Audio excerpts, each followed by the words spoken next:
Okay. Well, we were going this morning, and we just were somewhat interrupted by noon, or whatever it was. And this morning we talked about DMT phenomenologically and to some degree pharmacologically.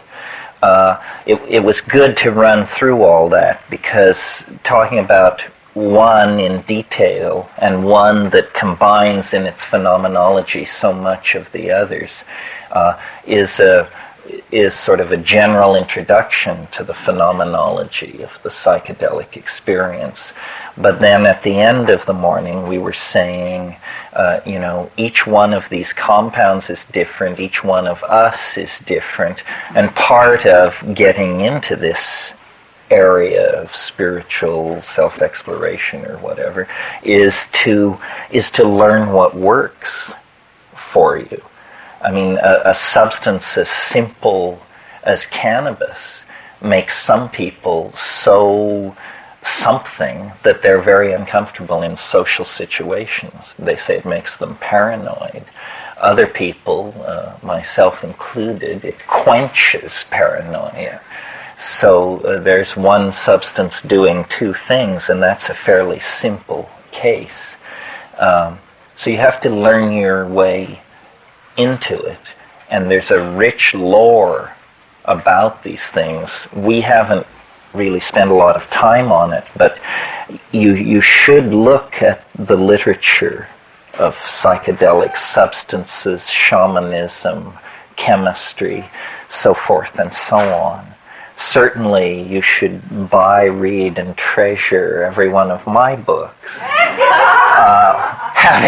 Once you've done that, I notice up in the bookstore Jonathan Ott's book, Pharmacotheon. This is not a book to curl up around the fire with, but it is a compendious reference work, and he proudly states, and truly I believe, that his bibliography is 30% longer than any bibliography on the subject ever published in English. And the man is an absolutely obsessive fact checker and footnote maker and scholar, and holds everyone in the community to his level of scholarship and expertise. So if you need the equivalent of a physician's desktop reference on psychedelic plants, chemistry, usage, personalities, so forth and so on, Pharmacotheon is a good one. Richard Evans Schultes of Harvard, in collaboration with Albert Hoffman, who discovered LSD, together they wrote a number of books, the most scientific and the best of which is The Botany and Chemistry of Hallucinogens, which discusses every known hallucinogen on this planet, some in great detail, some in not so much detail, but again, extensive bibliographical citations in English and German in this case, leading you wherever you need to go. If you're interested in mushrooms, you're going to have to come to terms with Gordon Wasson, who was the great discoverer of the psilocybin mushroom complex and purveyor of the theory that Amanita muscaria was soma, so forth and so on. If you're interested in the more trippy aspects of it all, I suppose, certainly you should read The White Goddess by Robert Graves, which is a very complex and challenging book. In fact, once you've read it, you can explain to me what it's about. I can't quite wrap my mind around it. The history of the discovery of the mushrooms is very interesting, and if you like, anecdotes about great men, the rivalries and so forth that pass between them, there's certainly enough of that in the history of psychedelics. just as an example, the reason Gordon Wasson and his wife Valentina went to Mexico was because Robert Graves told them that they should do that, that there was something in Mexico having to do with mushrooms that they would find very interesting. Many people know this part of the story, but very few people know that the person who told Robert Graves was, of all people, Idris Shah. And why Idris Shah knew this is not clear. But at Wasson's death, all of his papers went to the Harvard Museum Botanical Library, where a friend of mine happens to be the curator. And he recently sent me Xeroxes of a correspondence between Idris Shah and Gordon Wasson. And the subject of the correspondence was Idris Shah saying to Wasson, please don't publish the information that you obtained from my brother about the use of mushrooms in Sufi circles in Delhi. And this is interesting because nobody has ever said Sufis used mushrooms. It's not a charge they need defend themselves against.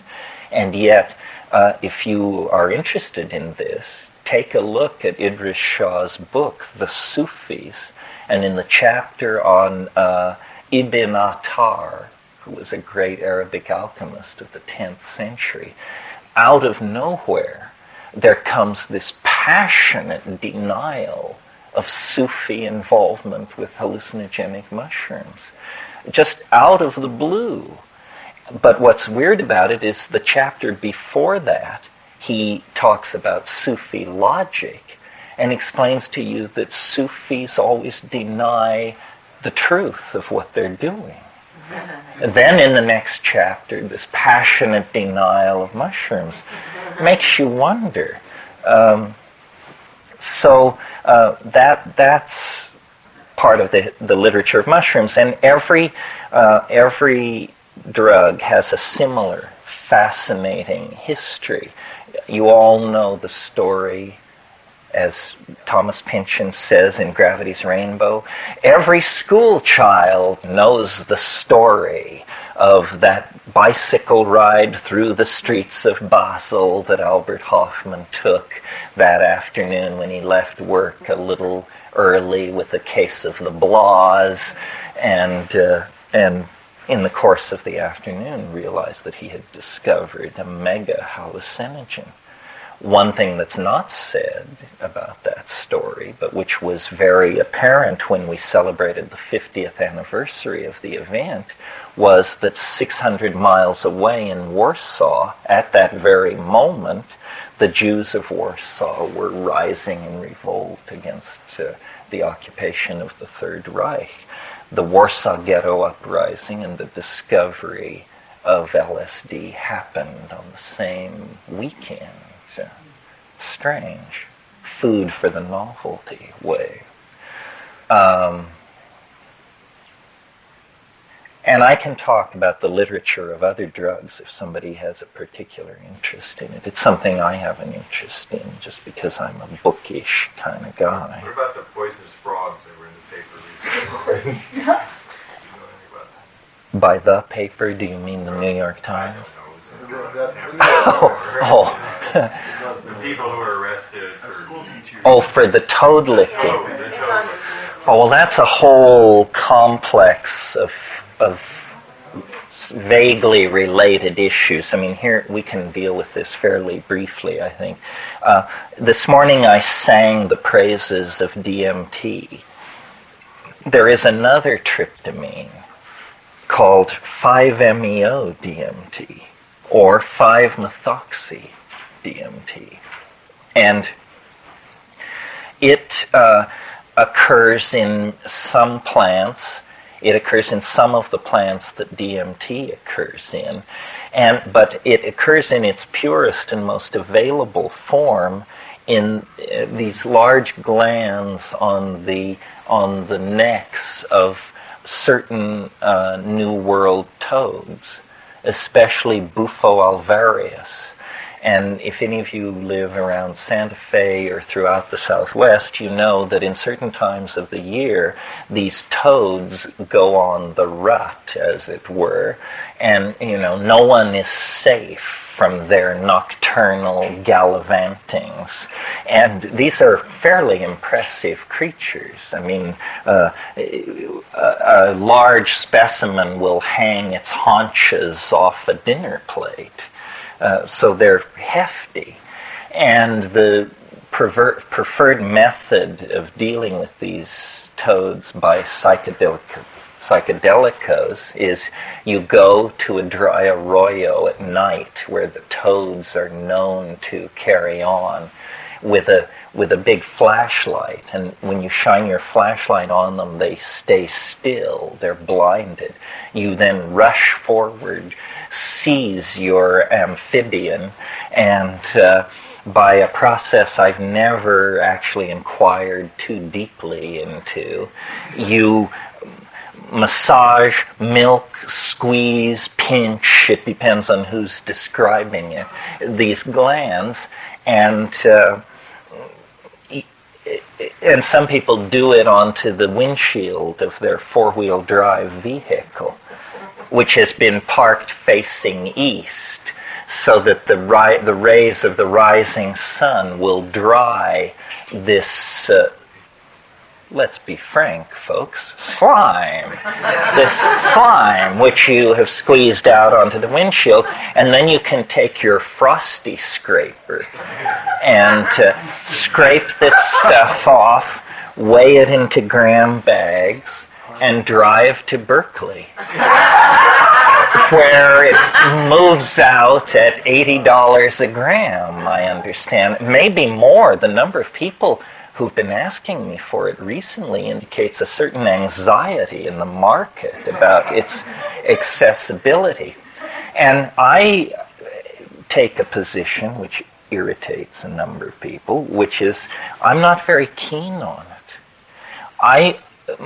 Comparing it to DMT, I would say it's just like DMT, except that nothing very interesting happens. In other words, you don't have visions. Some people dispute this. You have kind of visions. You have after images. You have fleeting things at the edge of your vision. But you don't have a troop of elves kick down your front door and take you prisoner while they reveal the secrets of transformational linguistics. Nothing like that happens.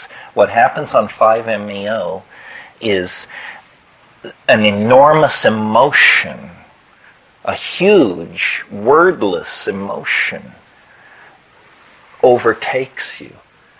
And if you're a DMT fan, you recognize this feeling as the feeling of tryptamine intoxication. But mental phenomena is almost completely absent with 5-MeO DMT. Psychiatrists and psychotherapists like it, and I'm not sure why. It must be that it creates an enormous contentless kind of catharsis in people. I have talked to people who have said it was the most profound experience of their life, and usually I try to wait like a day or two before asking, well, have you ever tried DMT? Because I don't want to burst their bubble. But I think that it's very hard for me to imagine that someone who had smoked DMT would prefer 5-MeO. Okay, so now that's is that a terminal experience for the toad? Not if you're gentle.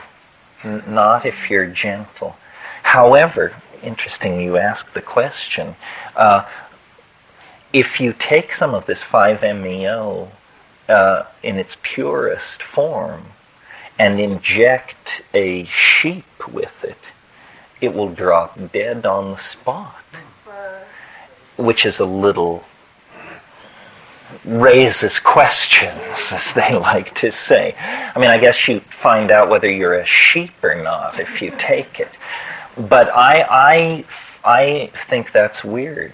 that a mammal, debatably a higher mammal, is so toxified by this stuff, and it's a problem with sheep because 5-MeO occurs in a number of members of the Gramineae, the pasture grasses, and what is called staggers in sheep, which is a problem for ranchers, is nearly lethal 5-MeO intoxication, and apparently a sheep doesn't have to get much of this stuff to be dead.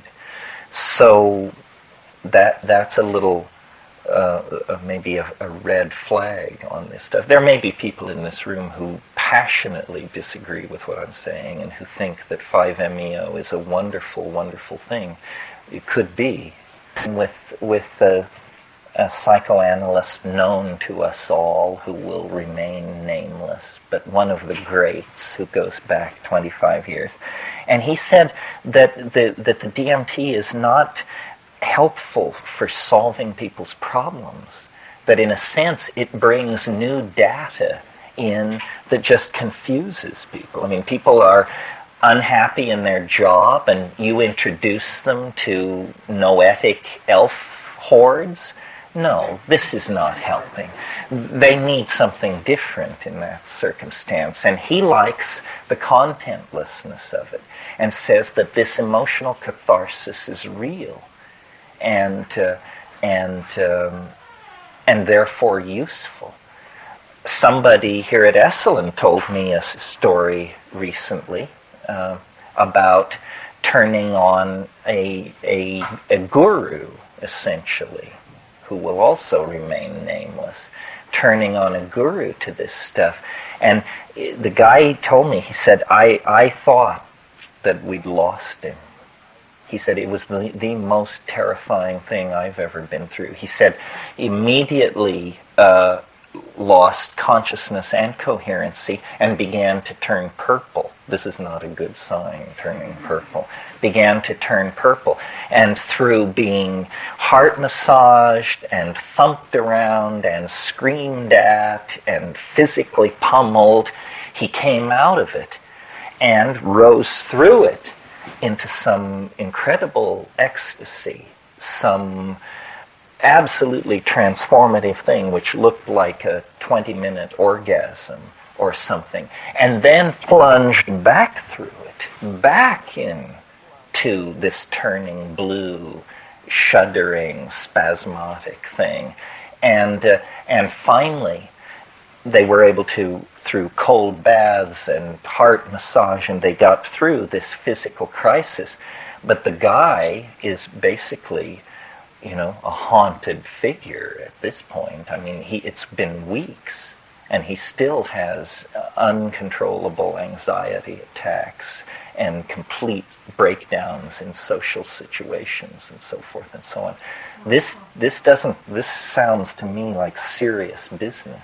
I mean, I assume gurus are at high risk for pathology, but this sounds a bit over the top. So I don't really strongly recommend 5-MeO, but other people would and do use it and use it therapeutically. The other thing that's happening is that, okay, so we've just dealt with toads. Now frogs.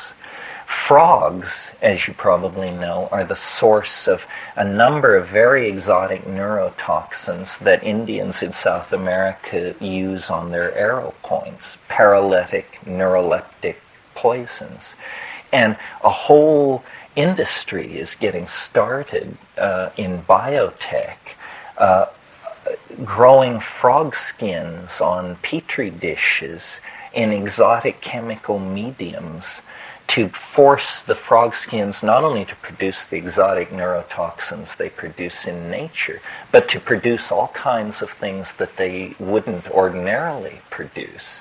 And this is a hot area in biotechnology right now. Amphibian drugs grown out of cultured amphibian skin, and these things are neurotoxins. and consequently near relatives of hallucinogens. But no, the DMT toad or the DMT frog remains somewhat of an elusive creature. We've never actually found a frog that was DMT pure and clean, but very near chemical relatives of these things exist. What about ecstasy? Ecstasy is a synthetic related to MDMA, which is another synthetic. These things are cyclicized amphetamines and used widely, MDMA being ecstasy, used more widely than MDA in therapy and for having a good time, dancing and this sort of thing in bars. But it seems most effective in use with psychotherapy. It also seems most effective the first few times you do it.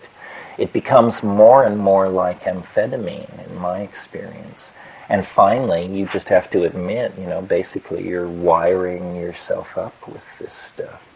It's hard to get the amphetamine out of these cyclicized amphetamines. Mescaline is an amphetamine, and much of its presentation is amphetamine-like.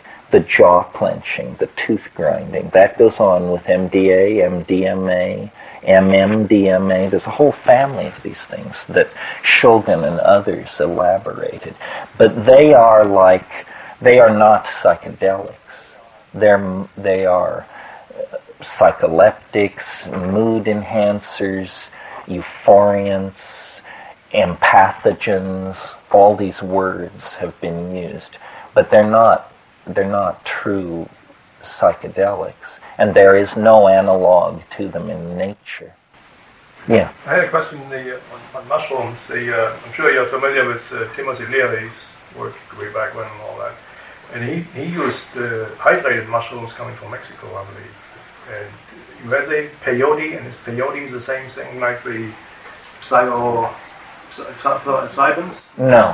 No, they're completely different things.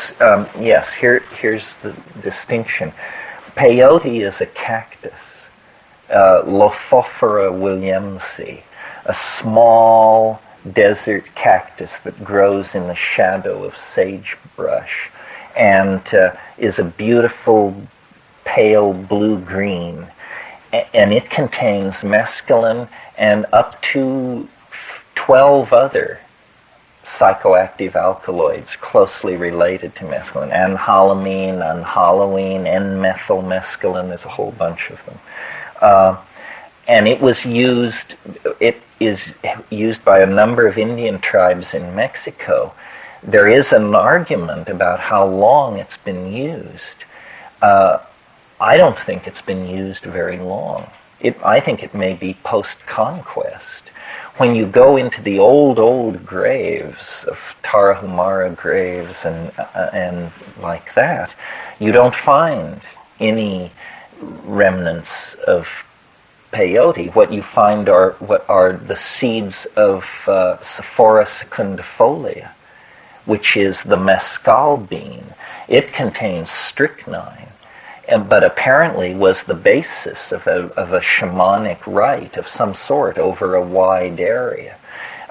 Peyote, certainly from our point of view, would be immensely preferable, but yet the evidence for long use of peyote isn't really there.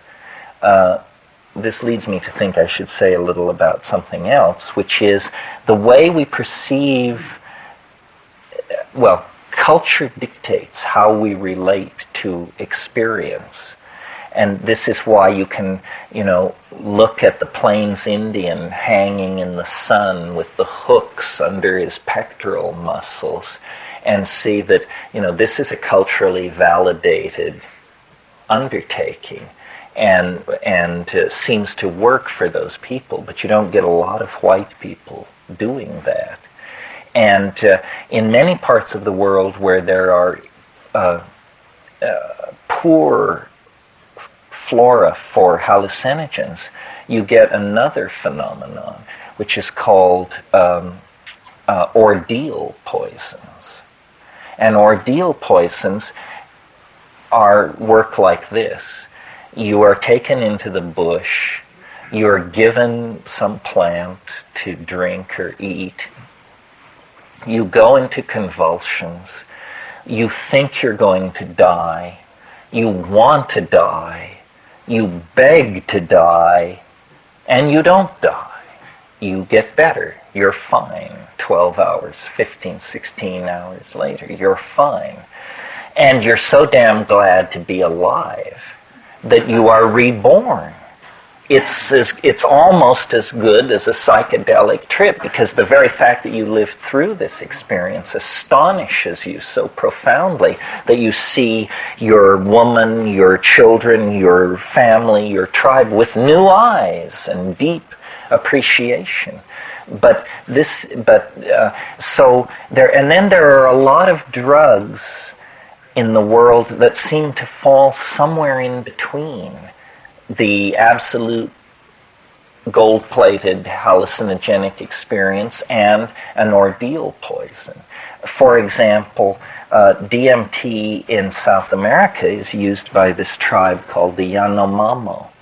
And what they do is they take the seeds of a certain tree, Anadenanthera peregrina. The seeds of this tree contain DMT.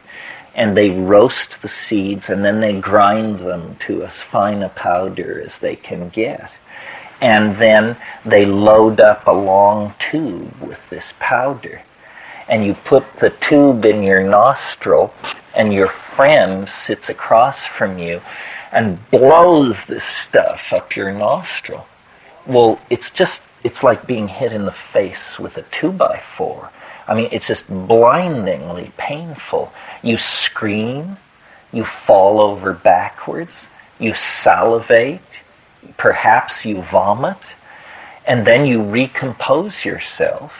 And by this time, they filled it to do nostril number 2. And then you go through the scream, the salivation, the whole thing all over again.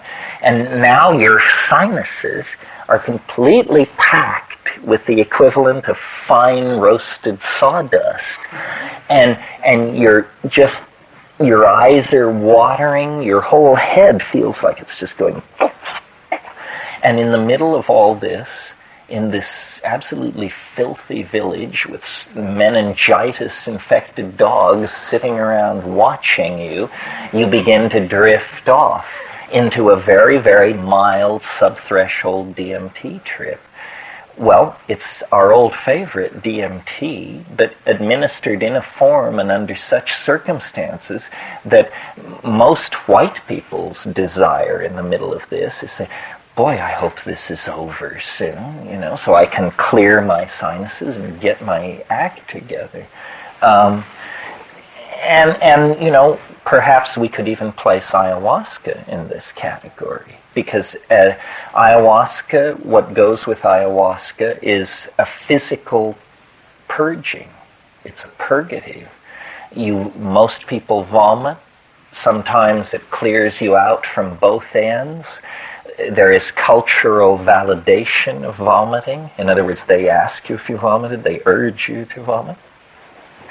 And you have this great hallucinogenic experience. Beautiful visions, absolutely top-notch. Well, so that's a kind of a mix of the ordeal and the thing. People always ask the question, is it possible to do it on the natch? It being have this kind of visionary transcendent experience. And I think the answer for me has always been maybe, but what we want to do is to do it in the most comfortable way possible. I don't think that's such a bourgeois value that we need to dump it out of the canoe. What's the matter with being comfortable while you do these things? And not risking your life. and not risking hideous infections as you do when you flagellate yourself, scarify yourself, handle hot coals and stuff like that. I mean, you risk terrific infections, especially in the tropical rainforest. The hallucinogens just work. And so I think that, in the present cultural phase we're in, with all cultures communicating with all others, we just need to see that for many thousands of years people have been interested in altered states, and some people have developed better technologies than others. And the best technologies are apparently the plant pharmaceutical approaches, to be preferred over yoga, breath control, flagellation, fasting, all of these fairly strenuous and difficult things. They don't work as well as the hallucinogens. And this is a big argument in anthropology, because there are a lot of anthropologists who say that when a culture uses hallucinogens, it's entered a decadent phase of shamanism. This was Mircea notion. And I just put it down entirely to his upbringing. He was an upper-class, cultured European with a fascination for Indian spirituality. Of course he was going to look at naked Aboriginal people intoxicating themselves with plants and see a more primitive stage of religion. But in fact, if you lay them side by side in terms of their effectiveness, yoga, which is, I take to be the most advanced system claiming to compete with in the psychedelic domain, it requires immense discipline, years of dedication, the right method, because many yogic methods are bunk. And so you have to have all that, and then if you do it right for years, you might get somewhere. We'll contrast that to 40 seconds into a toke of DMT, and it's happening for you. So I've never been interested in the details of the method, and a lot of people have criticized me for that. I mean, the mushroom people say, he really doesn't care about mushrooms, meaning that I don't try to grow every diddly squat psilocybin-containing mushroom on this planet in my basement in an aquarium. That's how you gain points in the world of mycology. You say, I've cultivated, Pleurotus strictopinus, I've done this, I've done that. Well, yeah, but how much time have you spent loaded? That's the important question. So for me, means was never what I was interested in. The end was it. And so I find the plant hallucinogens to be just what the doctor ordered. Yeah. I have two questions. One is, have you ever heard of something called Nexus? That's a root. Is it being sold in the plastic, in the little fold-out package with the Islamic pattern on it? I don't know. I've seen it in capsules. It's in capsules. Yeah. Yes. I don't want to rain on your parade. No, go ahead. It's 2CB. And it's just it's all marketing and lies and hype and delusion. It isn't. It's 2CB, which is an illegal and interesting drug related to psilocybin. It's an analog of psilocybin. But the people who first they said it was cathinone from cat, and then they changed the story and said that it was something else. But Sasha Shogun took some and analyzed it, and he said it was the purest 2CB he's ever seen outside of his own laboratory. So that was just points for entrepreneurial intent.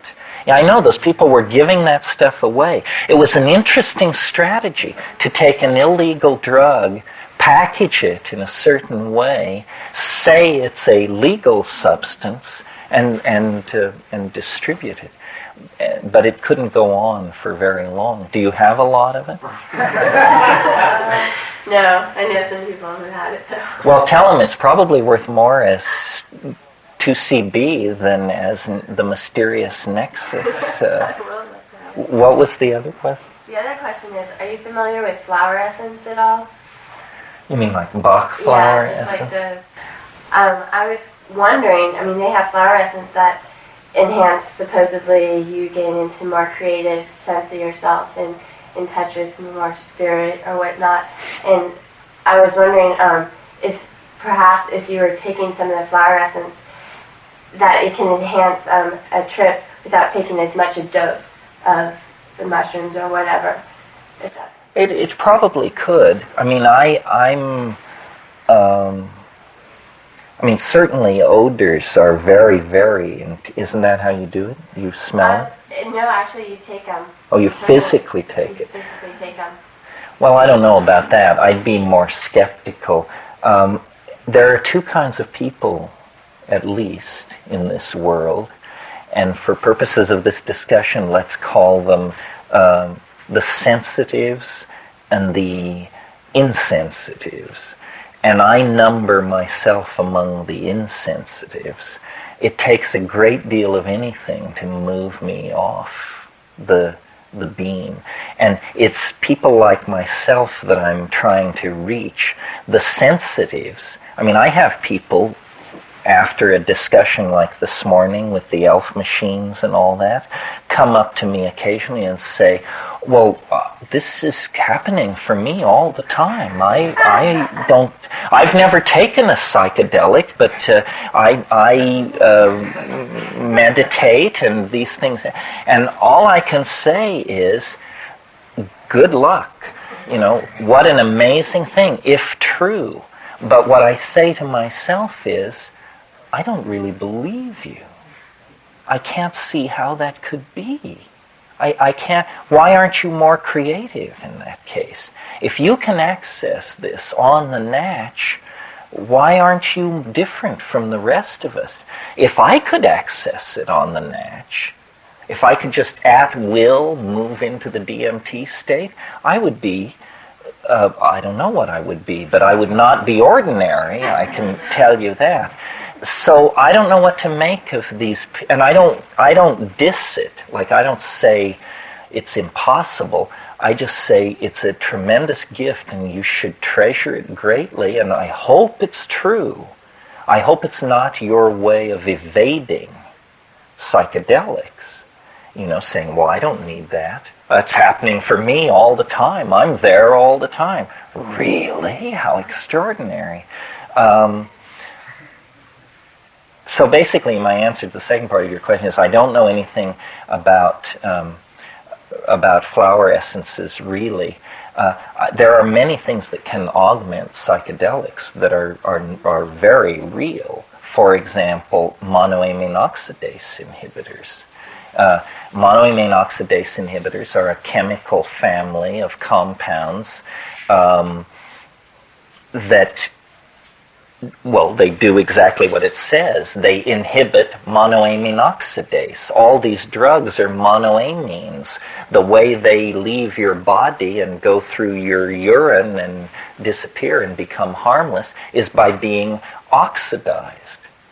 But if you take, so monoamine oxidase is the enzyme which oxidizes monoamines. Well, if you take a monoamine oxidase inhibitor, the amines don't disappear. If you load your system with monoamine oxidase inhibitors and then smoke DMT, what would have been a 5-minute trip could turn into an hour and a half, because your body is unable to chemically dealkylate, deanimate, decarboxylate the compound and get it out of the site of activity. So people use this as a strategy for enhancing drug trips. There is something you can get at Iranian markets called hurmal. You ask for hurmal, and they will sell you a little paper bag full of what look like small black seeds. They are small black seeds. They're the seeds of the Pergamon harmala plant, and they contain a stiff amount of harmaline, a powerful monoamine oxidase inhibitor. If you take 2 grams of this hurmal and grind it in a mortar and pestle, or flour it in an osterizer, you can take half as much mushrooms with that. You can take half a dose of ayahuasca with that, and it will be a very strong, full dose. So this is a strategy for strengthening drugs. What I do, and it's just my preference, but it works at a level that I think is pharmacological, not psychological, is I smoke cannabis. I mean, I would not, if I didn't have cannabis, I wouldn't take a psychedelic drug. It's indispensable. Why? Well, because it's a navigational aid. If you get into a place you don't like on a big hallucinogen, you can move out of that place by smoking or by chanting, singing, but smoking is the most effective. Actually, chanting will move you out of a place you don't like, but smoking will move you into a place you do like if the thing is not cooperating. In other words, if you've taken 5 grams of mushrooms and it's the hour and 20-minute mark and nothing is going on, you should smoke a bomber. It will just rupture through then. There's some kind of resistance there, and it's nothing to get all excited about. Just smoke a bomber, and then it will happen. Yeah. But do you think that's equally true if, going back to your previous remark about some people are affected by pot one way, some people another way? I mean, if you have to know. You have to know your tools. You know, you have to. I wouldn't suggest that the first time you smoke pot, it be when you're circulating 5 dried grams of mushrooms. You should know pot inside and out before you ever take it into that kind of a situation. What that interaction of these various things with alcohol? Oh, alcohol is. It's just in another world. It's irrelevant. You mean, how does alcohol affect psilocybin? I don't know that anybody has ever had the courage to admit that they did the two together. Well, I know a lot of people who put mushrooms in wine. Do they? Drink the whole mass. Yeah. What an odd thing. I know people who put it in tea, hot water, but I've never heard of that. I took, actually, now that I think about it, I took Amanita muscaria once, and or one of the times I took it, I was told to take hot sherry and pour it over the mushroom, but I think it was just, the sort of fin de siècle fantasies of the person who was getting me to do this. Certainly, though, the alcohol will release the psilocybin, but the psilocybin is all there. I mean, the way I take mushrooms is I just eat them. I don't take them with anything. I like the taste, and I want them to be as dry as crackers, as the crispest saltine cracker you've ever had. If you have mushrooms in the back of your refrigerator and you get them out to take, and they're rubbery, bendable, then you're probably better off to just get rid of them. They probably have gone off. You want that mushroom to be dry, as dry as a good saltine cracker, crumbly dry. And then that means it's okay and has been properly stored. But I just eat them. And I do have close to the top of the 5 grams, my stomach does turn. My body, or some part of me, is saying, "Oh no, not this again," But I can get them down. Yeah. What is the shelf life for dried mushrooms? It depends on how carefully they've been stored. If you've stored them if they were very dry when they went into their container, and the container is absolutely airtight, and you store them in a freezer in darkness, they'll last virtually forever. But light degrades psilocybin, and moisture degrades psilocybin, and so you want to keep all that away from it. One other question, and I asked this the last time I attended one of your seminars, anecdotal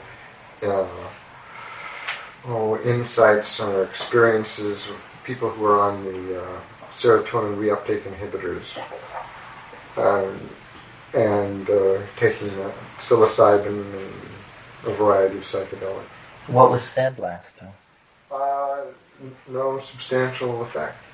And I wondered about that. It just seemed to me there should be a prolongation. Yeah, I've talked. It seems to me there should be as well, but apparently people aren't reporting any dramatic effect. We're talking here about what happens if you take mushrooms and you're taking Prozac, for example. No dramatic effect, though you would expect there to be, because Prozac is targeting the serotonin system, the serotonergic system, which is exactly the system that these hallucinogens are all working at. Psilocybin competes with serotonin for the bond site and has a greater affinity for the bond site than serotonin itself does. And yet Prozac doesn't seem to interrupt the effect. And the other ones I don't know about. What the new Zoloft. Yeah. There's a new one out that affects both the serotonin and norepinephrine. Yeah. I don't recall its name, but those are interesting drugs because they are the first effort by pharmacology to attack serious depression through the serotonin system, which always seemed to me the place to look at. They're fascinating, the effect. What interests me about Prozac is that it stops working. That's really interesting. Because imagine if we could design drugs that you take them 10 times and then they stop working. And then there's no reason to take them anymore. That's really interesting. The other thing is,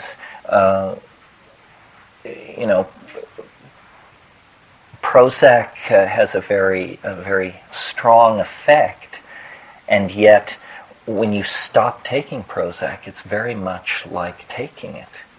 And both are great.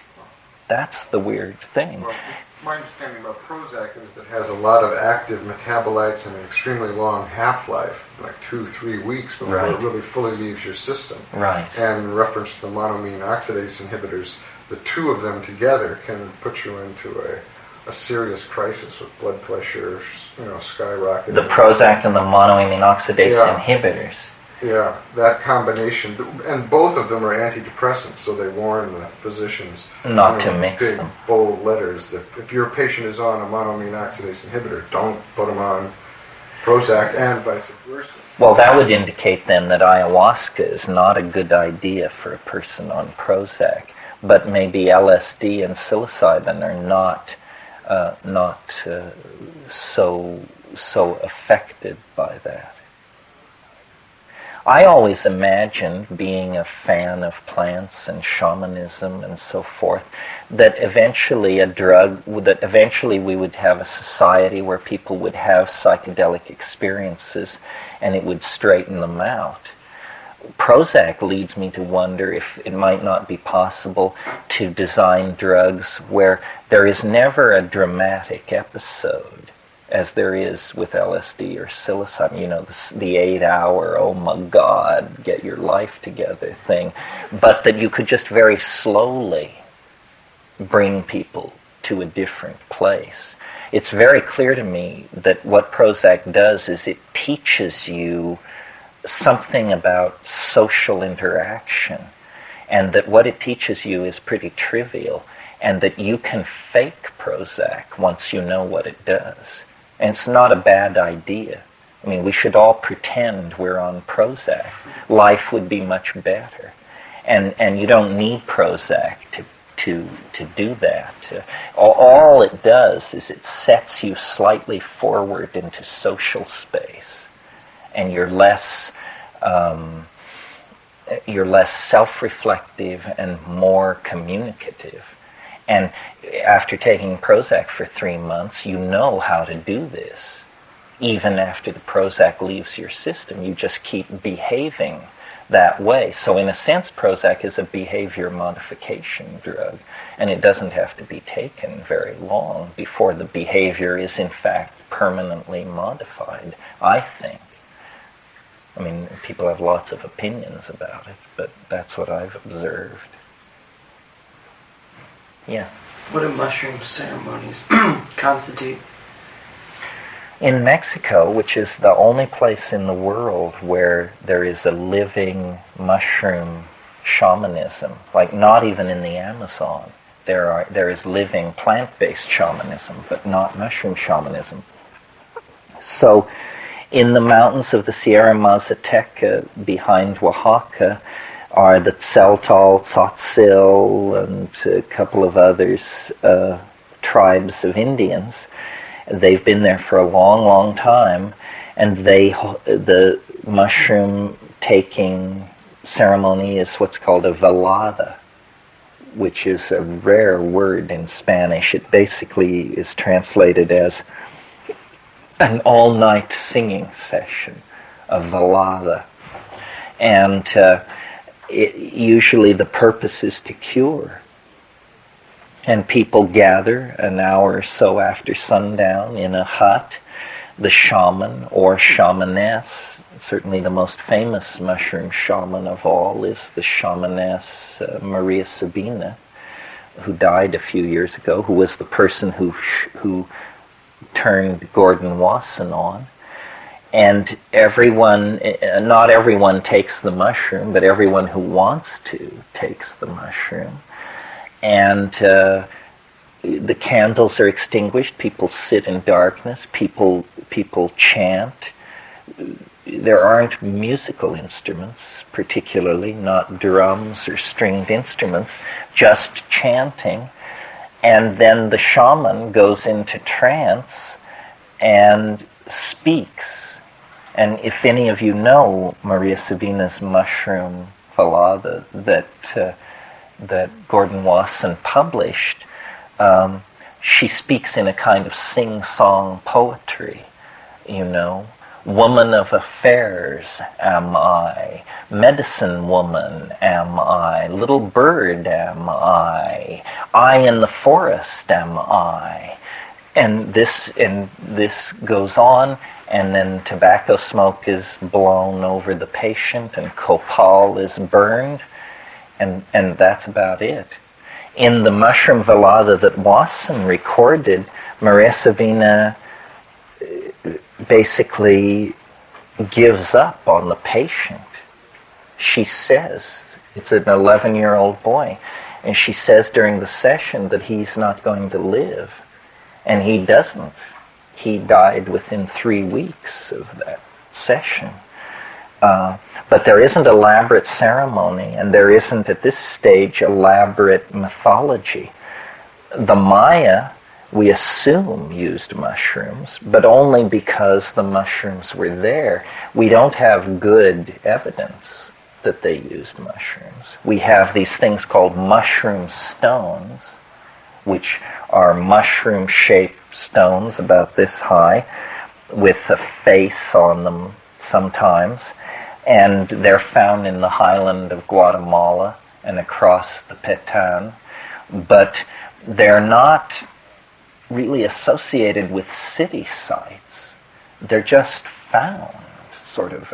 Occasionally people find one. Nobody knows what that's about.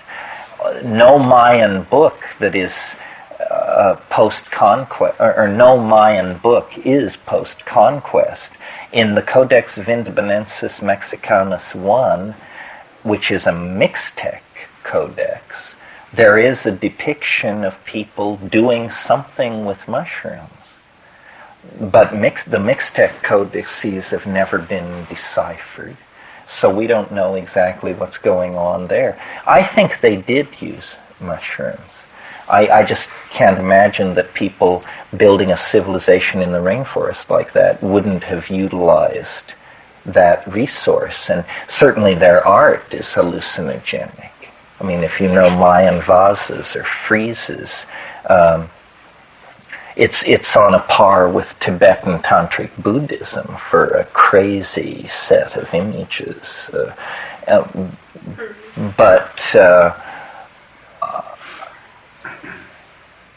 The more we find out about the Maya, the less interested I am in claiming them as mushroom takers, because Mayan civilization begins to look like one of the tweakiest social organizations ever to come down the pike. I mean, these people, it was an incredibly steep social pyramid. Thousands of people were laboring to build these ceremonial cities, these buildings which then 12 guys could walk around on top of and look down at everybody. The public genital bloodlettings that were required of the royalty don't sound like much fun. And the obsession with warfare, not only warfare, but with the capture and torment of hostages, doesn't seem particularly appealing. As decipherment proceeds, the Maya, who we used to think of as these enlightened, stargazing people living in balance with their ecology, that's pretty much over the brink now. I mean, even the noble skeletons of the classic climax show nutritional deficit. There was something was going wrong. And I think that the real message of the Maya may be not that they are spiritually to be emulated, but that they are in fact a cautionary example of what can happen to a civilization. I think they wrecked their environment. It's incredible. Palenque, at the classic climax, had 220,000 people. Tikal, they believe, had 1.2 million people. It may have been the largest city in the world, AD 870. Well, good grief. They were cutting the forests for charcoal. They had this steep social pyramid, very elaborate ceremonies and religious obligations being acted out by a tiny, educated elite who could read this stuff. And finally it flew to pieces. And we know a lot now about how it flew to pieces. We know that it took about 120 years. And we know that it radiated out from certain points. It radiated from Copan. Copan fell because what would happen is when these cities were abandoned, they would sort of the act of turning out the light as you leave, they would push over the dated stela face down in the ground. Well, these things weighed tons. They stayed face down until Sylvanus Morley and Eric J. Thompson and all those good folk came and with cranes and hoists set them back on their bases. Then they could read the dates. So you can see that at Copan, around 790, it begins. Then goes Quirigua. Then goes, the lowland Belize sites. Then Washakhtun, Tikal, Mirador, then, and finally it reaches at the end Tonina, at the uppermost. The last long count date ever found was carved at Tonina. And strangely enough, this is the place where the revolt in Chiapas broke out last January. I mean, Ocosingo, this town made famous by the atrocities, is the town you go to if you want to hike up in the hills behind it and see Tanina. So I think it was a peasant revolt. It's not very dramatic. It doesn't rank with fleeing to the galactic center. But on the other hand, the glyphic evidence seems to support that people just got sick of all this pretense and religious display and so forth and so on. And the intelligentsia were killed, and the people went back into the forests. You know, people ask, where did the Maya go? They didn't go anywhere. 15 million people speak a dialect of Maya as their first language. It's the largest Aboriginal language group in the Americas. They didn't go anywhere. They're there. They're selling you Coca-Cola along the roads. Yeah. You introduced a dimension. I don't know if you'd call it a dimension, but it is to me. In the beginning of your class, you said that in about 30 years, mankind, it could be like a Holocaust or horror. Oh, where I said the earth will be empty in 50 years, that right. rap? But here's the question. that rap? 30 years with this kind of knowledge? Or how do you handle something like that? First of all, I'm not a pessimist. I think a great change is coming. Holocaust has a fairly ominous tone about it these days. Even apocalypse has been somewhat sullied. That's why I've slipped deeper into Greek and called it an apokatastasis, since that has no press at all. Nobody has strong feelings about apokatastasis. But what's going to happen is without precedent. It's so enormous that to call it good or bad is pointless. All you can, what is it that Stephen Vincent Benet says at the end of John Brown's Body? He says, some will worship and some adore, some will flee in horror. It is for you simply to say, it is here. It is here. And that's what we're talking about. I mean, I really think, and I don't know if I've conveyed it, because there is in my personality a desire to be liked. And it takes the form of slightly softening and evading the real implications of my position. Because everybody is writing books about how there's going to be great change in the world. I mean, you don't have to be a rocket scientist to see that there's going to be great change in the world. But what I'm saying is something much stranger than that. I'm saying that at the winter solstice of 2012 AD, at 18 minutes after 11 a.m. Greenwich Mean Time, the state of physics in this part of the universe will undergo a dynamical collapse of some sort. Not the environment, not human society. The laws of physics will undergo a collapse. And the rest of the history of the universe will happen in about 20 minutes.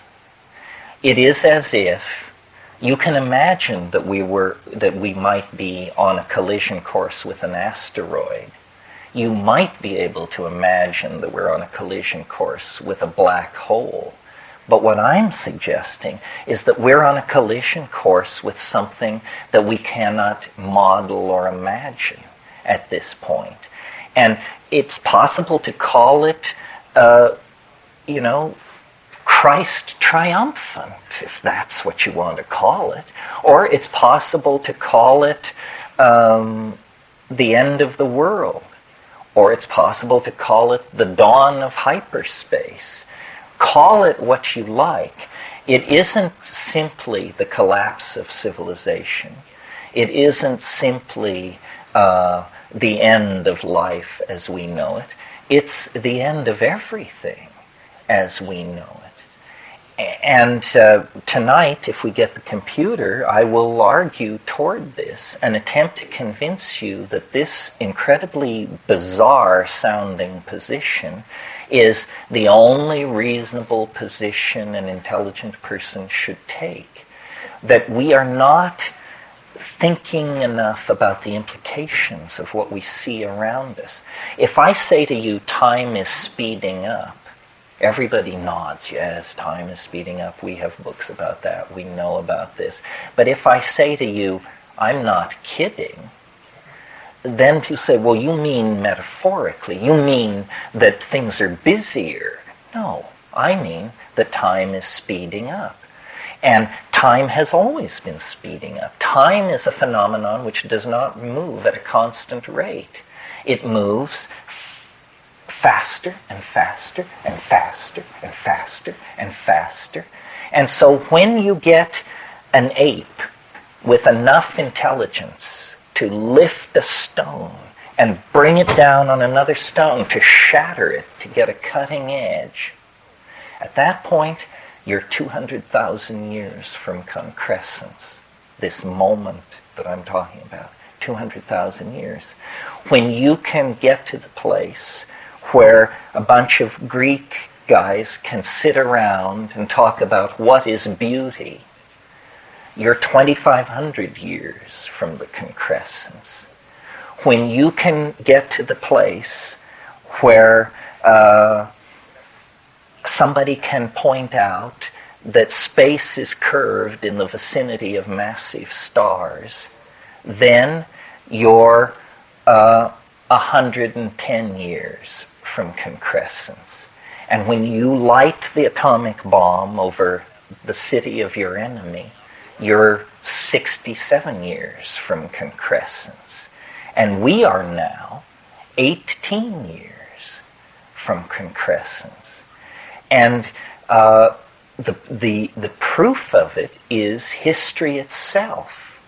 History is what happens to biology when the singularity intrudes into the system. Think of biology as a bunch of random particles doing their thing, reproducing, preying upon each other, evolving, dying, migrating, and then from underneath the surface on which all this is happening, you move a very large magnet. And these particles are revealed to be magnetic particles. And what they do is they begin to arrange themselves in the beautiful fan-like pattern of the magnetic field. The particles don't know why they're doing this. To them, it's not greatly different from the random game they were playing before. Well, this arranging of the pattern in a higher state of order is what we call history. And history is in fact headed somewhere. It can't go on for thousands more years. It can't even go on for decades more. History is a process like the birth of a child. When the child is finished in the womb, when gestation is completed, a whole set of new programs come in, and the womb begins to knead and push the fetus into the birth canal, where then another set of muscles grab hold and squeeze and expel the child into the world. We have been, since the fall of Rome at least, in this birth canal. And since the advent of atomic weapons, television, so forth, international airliners and so forth, we have been at the crisis of this birth transition. And now it's upon us. There are people living today, millions of people, who will be alive at that moment. And it's confounding to us because we are not religious people. I don't believe. I mean, however much we may sage ourselves and visit with rishis and that sort of thing, we don't even know what it means to be really religious. We are victims or the practitioners of scientism. And scientism teaches that history goes on forever and the grave is where you turn into compost. But what if these two statements are wrong? After all, science hasn't proved that you turn into nothing but compost, and science hasn't proved that history goes on forever. These are just statements that arise out of the scientific attitude toward the world. But what if it's wrong? What if something does survive death? And what if history is a process leading toward some kind of tremendously unexpected conclusion? It seems to me the signs are all around us, except that from the scientific point of view, the only conclusion you can reach is a pessimistic one. You say, the earth is dying. There are too many of us. Technology is out of control. Pollution is out of control. Politics out of control. Everything out of control, out of control.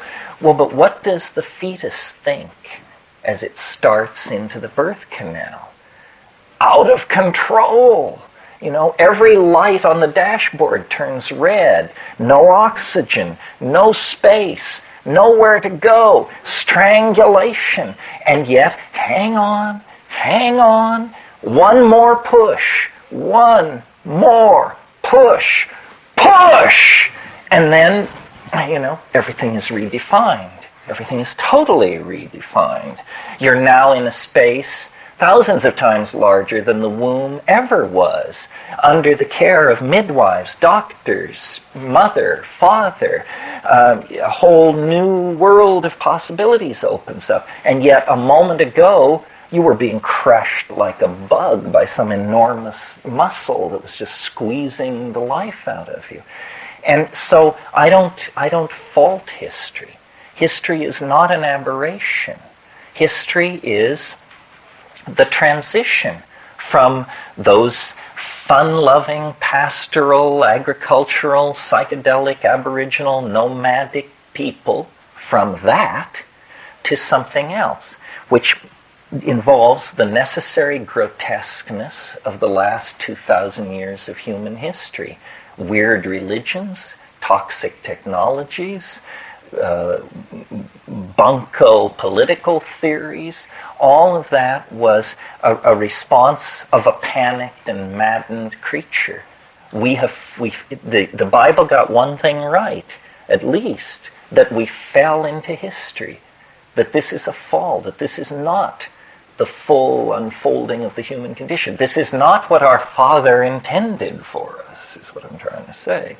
And I am not different from Teilhard de Chardin or probably the guys on Sunday morning TV, except that I'm willing to make a scientific argument for it, and I'm willing to make a date. I'm willing to be so crazy and reckless and to let my own reputation hang so far out there that I'm willing to take a stand and say, based on my calculations, based on my measurement of the rate of collapse, we're not talking about 500 years or 100 years or 50 years. We're talking about well under 7,000 days at this point. And I can feel it. All this stuff about the net, all these epidemic diseases, all this political upheaval and collapse, all this uncertainty on the part of the managers of the planet, it indicates that this is the final act. We're going to find out who killed Miss Plum. This act